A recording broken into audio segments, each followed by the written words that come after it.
Hello, stories in time coming from my house and from my guest's house because she's over there at her house. And that's how we have to do it these days, isn't it?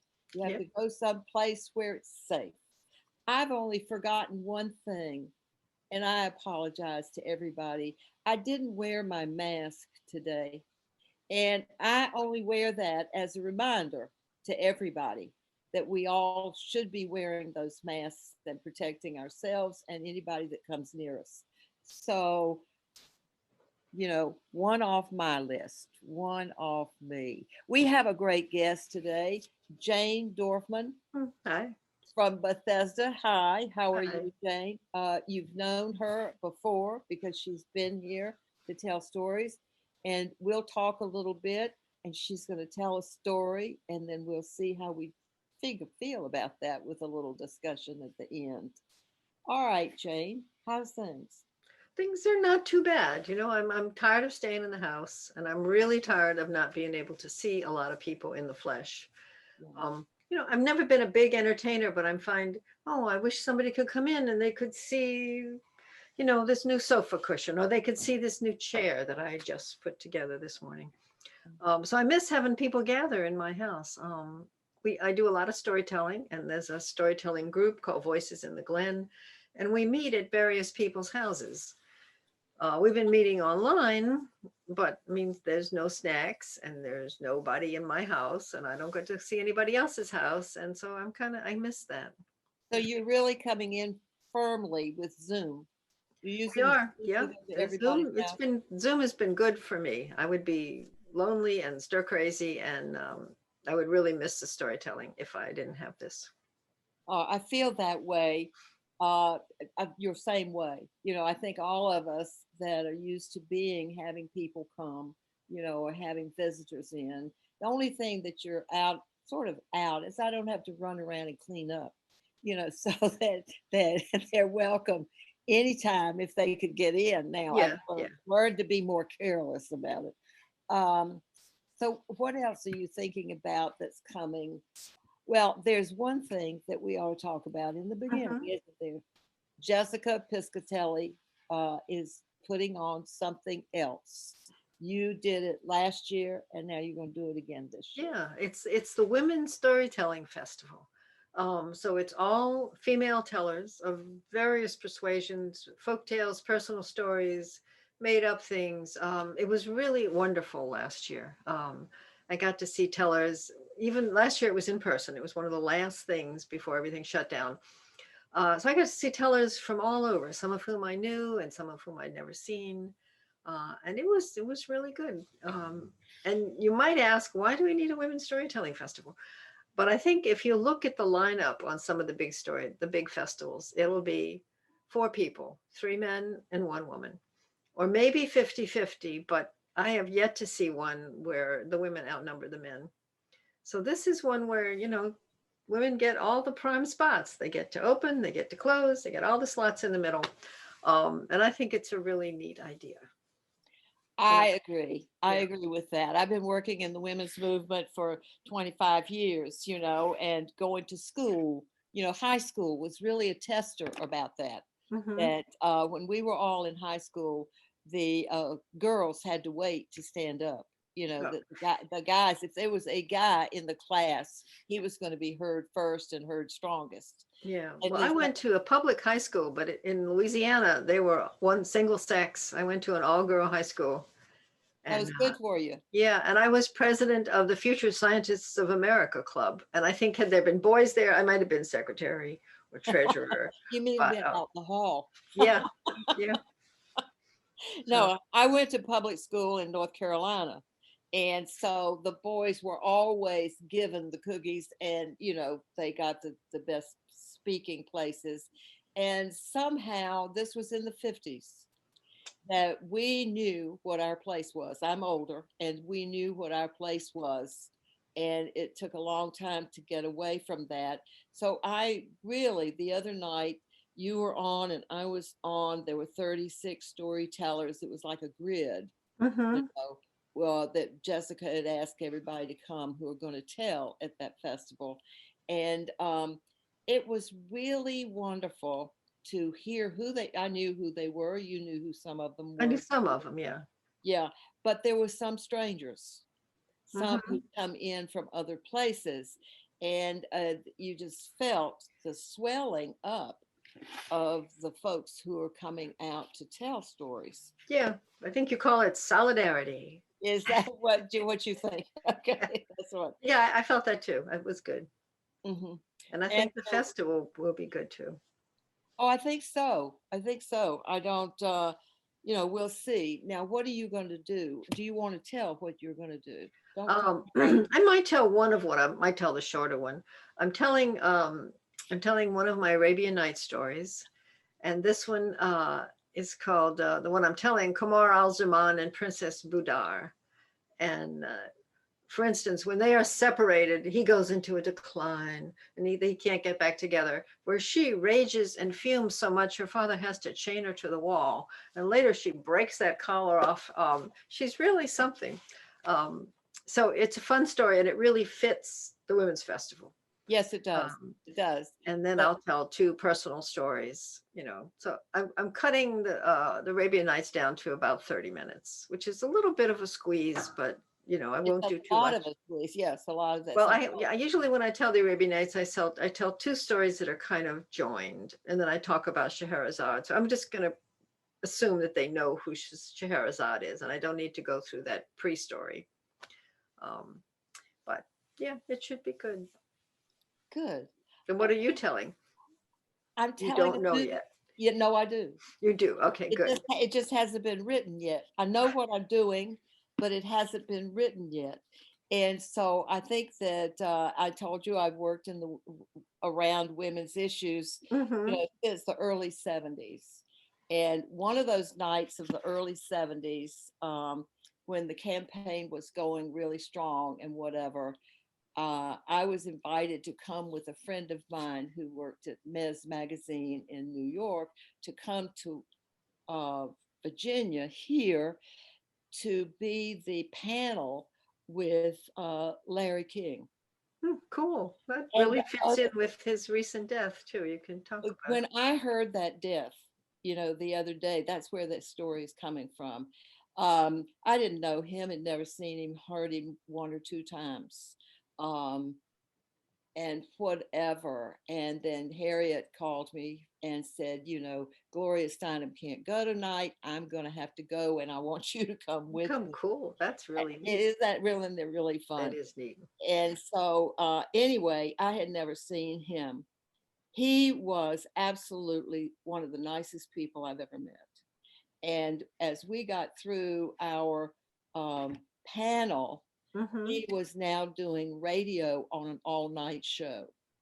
And so the limousine came for us about 10:30. A limousine. Oh. Limousine, I mean, it was a different part of my life. And so anyway, we got over there and he told us a little bit about how the mechanics worked and everything. It was all radio. And he said, in the middle, they're going to get warm. And this is going to come from all over the country. And we don't ever know what to expect. And you don't know what to expect because it's going to be tricky when the questions come through. Hmm. And he says, if I feel like there's going to be a fight there and they're really jumping down on you, I'll stop them. You don't worry about it. I'm going to take care of you. I'll put them down for you. Yeah, that's really. Yeah, it was just wonderful. I mean, I would have been so terrified. I said, are you Mhm. really sure about this, Harriet? I think I want to go home. And so it was dangerous. It was difficult. But you think that's a story anybody would want to hear about? Yeah, I think that is a story. I think it will fit nicely to. I think it fits Yeah. our festival, and because we're on, women are on, and they're speaking whatever they need to now, which they weren't doing. I guess that we talked. Ours was 81. We did it 1981. Hmm. But and I did learn something about Washington D.C. last night. I'm writing a thing for my blog, but at any rate, I wanted to look up something about his radio work. And if you call or go to uh, GW, they have an archive of radio recordings. Mm-hmm. And depending on who you're looking for and if you're doing research or what, I didn't know that existed. That's really a powerful piece of rich. Yeah, it's a nice that they have that archive too. That's good. Yeah, yeah, yeah, yeah. Yeah. So, anyway, now if you could walk out the door quickly, where would you go and what would you do? Where would I go? I'm really missing my New Orleans family. I really need to get down there. I want to see my cousins. I want to see my good friend. Um, I do an exercise show every morning that's filmed in either the Riviera Maya in Mexico Oh, really? or in Jamaica in Bermuda, and I really want to go someplace warm and beachy too. That would be lovely. At least you get to see her stand there and stretching in front of the waves or the Oh, bougainvillea, and but it makes me want to go someplace because I haven't been anywhere. I've been to Great Falls. We have friends in Colombia. We've gone to see outside, but that's it. And I'm ready. yeah, I think that we're all, I just would like to ask people about what do you do? What do you miss most? You know, I have those missing feelings, Yeah. and some days you can't think of anything new to do, to make it Right. better. Right. There's just so much Yeah, you can do in your house. Yeah. yeah. What Uh, about your stories though? You're having groups, and what kind of telling is that? What do you think? that's mostly folk tales and fairy tales, but some people tell personal stories. Some people tell kind of a mix of the two things. We have about 20, and they're not all tellers. Some are listeners, or some are tellers sometimes, but they don't want to tell this time. So it's been a good thing. And it's so nice. I wish you could visit a little bit more, but we have enough people. I mean, we have somebody from Kansas who comes. We have other people that we don't really know, that we have never sat in their living room. So you can't do too much chatting and visiting, but you can certainly hear them tell stories and a little snippet about what they're doing. So that's been great because I know these people, and this is kind of like my little tribe, and I miss seeing them. I really do. You mean from From Voices in the Vo- Glen. yeah, voices? And my other little tribe, I've been going almost every Saturday to a story and music gathering in Northern Ireland. And I look at Oh, those really? people and I see them every week. And I see the 92-year-old who plays the banjo mandolin. And I see the almost equally elderly man who sings with this beautiful tenor. He gets out his mic, he takes out his hearing aids, he gets out his mic, and he sings old songs and sometimes a little medley of old songs. So I kind of pretend they're my neighbors instead of Liz Weir's neighbors. And she has a lot of storytellers, and I've told a couple times. I don't even ask to tell every time because mostly, she tries to give preference to her neighbors who used to come to her barn every Saturday, from their homes, and now they're coming from Zoom. I think, that it's wonderful. I love Zoom. I think it's something that's been brought into our lives, Yeah. that's absolutely fascinating. Right. So that, And I hope, I'm eager to go out for real again, but I hope this long distance stuff doesn't go away because I do it's too. really been enriching. Yeah. I've met people, met with quotes around it that I never would have seen before. And I've gone to storytelling festivals in Utah, and I'm not going to do that. I'm not going to fly out there, but No, and it's been it good. was nice the other day when Jessica pulled just the 36 that we were Hmm. doing with. I hadn't seen Carol Birch in 20 years. Yeah. Told stories here and she told it there, and I hadn't seen her again. Hmm. So that with bumping into a group on Zoom, you can sort of keep it available. Yeah. Yeah. It's good. And here we're going to have to give you a little breathing A time, little break. just a moment. Yes, a break. What's going to happen is you're going to tell a story, and then you'll stop, and then we'll come back with some conversations. So, hello, everybody. We'll be right back.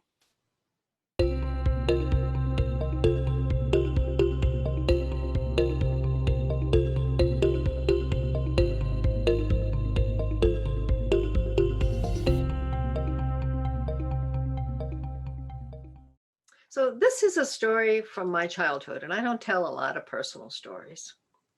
So my mother and I moved back in with her parents when I was 2. And my mother looked around at the family, couple pairs of green eyes, but blue, blue, blue, blue, watery blue, bright blue, and as you can see, mine are brown. And though I'm sure as a 2-year-old, I didn't notice this difference that everybody else had light eyes, but my mother did. And she even learned the chorus to a Roy Acuff song, which goes, beautiful, beautiful brown eyes, beautiful, beautiful brown eyes, beautiful, beautiful brown eyes, I'll never love blue eyes again. Well, the song from there goes to be much less child friendly. But my mother also started her quest for brown-eyed dolls. Dolls who look like me, dark hair, pale skin, brown eyes, and they were not to be found. All the dolls, even if they happened to have brown or red hair, they had those bright blue eyes. So my mother and I went once a year to a really fancy toy store called the Toy Center. We had to take a couple buses to get there. It was an outing. They had a huge collection of stuffed animals, including a life-size baby giraffe and a life-size grown lion. It was really quite a place. They also happened to have a really good saleswoman. And she was behind the doll counter. And there was this beautiful doll, probably 20 inches, of Jacqueline Kennedy. She was dressed in her inaugural gown, white satin strapless dress, white satin evening coat, little silver shoes. She even had a little diamond bracelet. And the sales lady said, she looks just like your daughter. And my mother looked at that doll and with her brown eyes. And I think that was about the extent of the resemblance between me and Jacqueline Kennedy. But she had short bobbed brown hair and brown eyes. And my mother bought it. Now we had to put it away. We carried it home in a big box on the bus. We had to put it away for some gift giving occasion. And truth be told, I didn't really want a Mrs. Kennedy doll. I like dolls, but I like the kind of dolls who could be active in games and who could have their clothes taken off. And I really like to cut hair. Well, I would see those dolls with long hair and my fingers would just itch for those little scissors. But I knew that Mrs. Kennedy was too fancy and too expensive for me to ever cut her hair. Well, it turned out Mrs. Kennedy's clothes came off, and so I could very carefully put away the satin dress and the satin coat and the little silver shoes, and she could fit into some other clothes. And Jacqueline Kennedy had a pretty trim build, and in the right clothes, she could be Robin Hood. She could be Prince Valiant from the funny papers because she had that little page boy. So she did have some play value in her besides having the brown eyes. So I did play with Mrs. Kennedy. And I have her still. Her elastic between her that holds the arms on and the legs on, that's probably dry rotted. And I need to get that fixed if I can ever find a place. And her evening gown and coat have a few brown spots on them. And I am looking forward to taking them to the dry cleaners and say, here, be really careful with these. They belong to Mrs. Kennedy. And so I'm going to get her all fixed up. I'm going to get her arms and legs back on. The shoes have been lost. I could never get off the diamond bracelet, so she still has that too. And then I have to find out what to do with her. My daughter was never the kind of little girl who plays with dolls. She had stuffed animals and cats and all sorts of things, but dolls were just not her thing. So I have my dolls. I have my doll collection dolls, which were really not that interesting. I have my Madame Alexander Little Women. They're all in a box somewhere. I have not been able to put my fingers on where it is. But she doesn't want Mrs. Kennedy.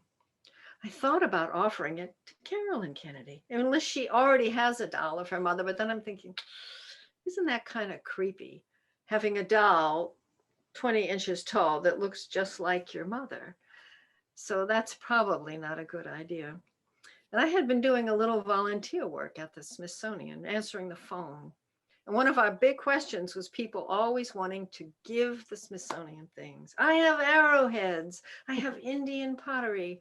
And the Smithsonian probably has more arrowheads and pottery and everything else than you can ever think of. But they have a First Ladies section.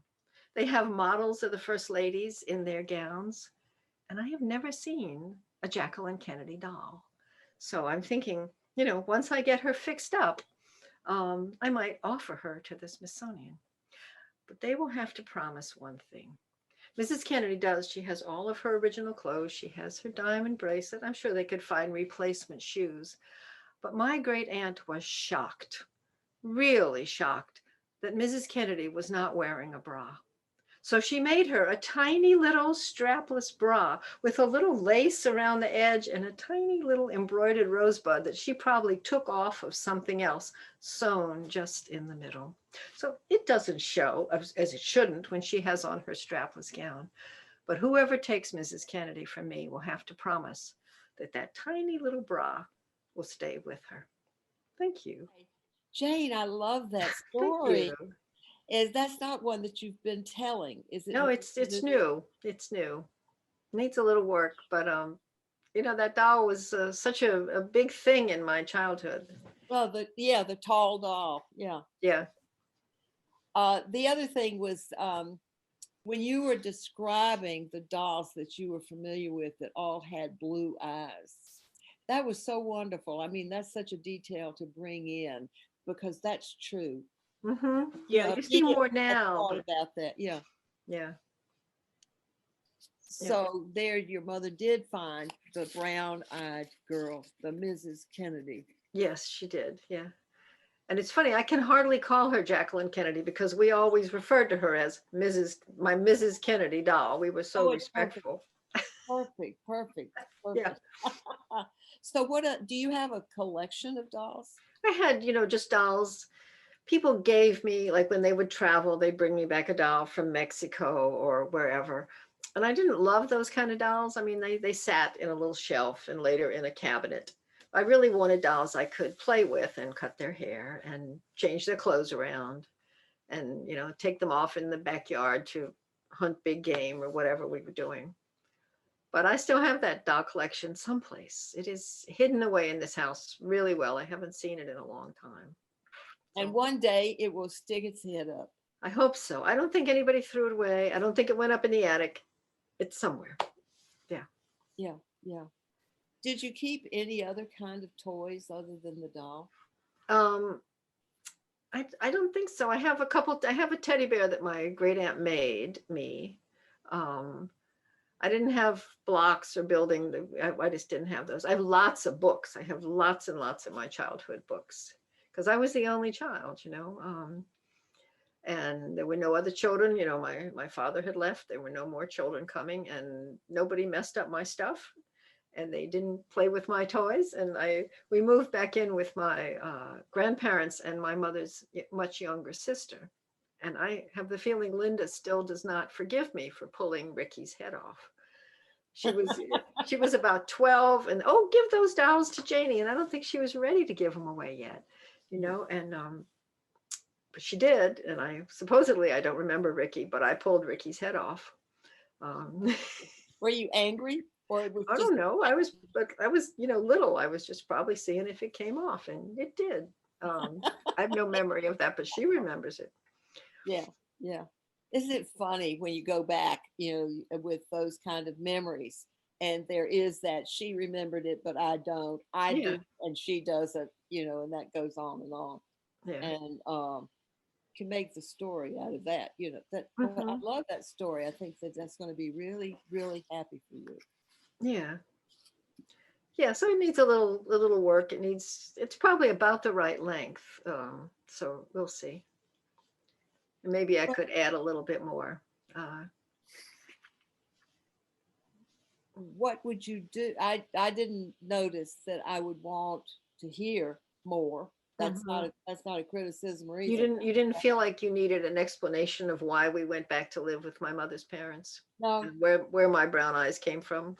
No. Okay. Well, I mean, I wasn't seeking that, so somebody else might be a detective and really have to know. But no, I didn't feel that. I thought it was really clever that you put in the Smithsonian and the whole idea of saving that doll and what to do with her. It's a bit of a burden, actually. I don't think it's the rarest of rare dolls, but I don't see them everywhere. Somebody should have this doll, Right. And if it's not downtown, it could be anywhere else. It could be someplace. Yeah. There are places all over that are looking to give homes to things that were that, really Yeah. You know, things these days, I was just reading the paper, are hard to give away. You know, yes. this upcoming generation doesn't want the china you've been saving. They Oh, don't want this. They don't want all these knickknacks. I don't know what to do with them. You know. well, I had a discussion about in my family about that not Uh-huh. long ago, a couple of months ago, and no, they don't want it because they have their own things. They have their own things, or they're not going to use fancy china, you know, No, which I got from my husband's mother. yeah, and Yeah. so if we came, and at that time it was something that we really needed. I have a set of dishes that my grandmother gave Oh, me, neat. and I have no idea where they're going. I mean, I have no idea where they're going because we are in that kind of Right. wonder why, wonder why. Or if that pendulum will swing back around and those things will become really special again. I don't know. Yes, but you're going to have to keep them until that happens. Until that happens, yes. That's the problem. You're going That's a to have to problem. keep Yep. them. You know, do you throw things away yourself? I pat myself on the back every time I get rid of something. Like yesterday, I put a jacket in the giveaway bag. I go, Good, yes, good for isn't that you. an achievement? Good for you. Um, Yeah, yeah. yeah, so I need to do more books, especially. I have a really hard time getting rid of books, Well, the giving them away is and I one don't thing, but really. now I have some that I would like to take off the shelf, but nobody will take them. The libraries are not taking them. Yeah, Yeah. yeah. I think maybe the big book sales starting again, but yeah, it's hard to find places for them. Well, I'm thinking about there's a road down here going up to Kensington, and there's a little one of those Oh, wonderful, little free libraries. yes. And I've been thinking, I wonder how I could get those into that little thing that's on the side of the I road. wonder if they'd like the complete letters of Sigmund Freud. We'll just cram it in there. I have it. I have that. I So don't do know what we. else. Yeah. Well, of course, Jim had them, and so they're back in the back. And I keep thinking that's just too much money. I can't throw it away. Yeah, Yeah, but that will come. That will yeah, come. we'll find that some point. This has been so It has been really nice. really nice, and thank you so much for You're that. welcome. That well, that's what we do as storytellers, isn't it? Trying to bring our own memories up. Yeah, Sometimes, yeah, yeah, yeah. Well, with that story, you really tugged on me to remember what the dolls look like. I didn't keep any dolls, so hmm. and it's good. I'll look. You had little sisters, right? So they probably played with your things. Yeah, they did. Yeah. No, we need to give one thing. You had told me earlier the Fist Festival for Women, and everybody can come and see it, but Yes. will happen in March March. Uh-huh.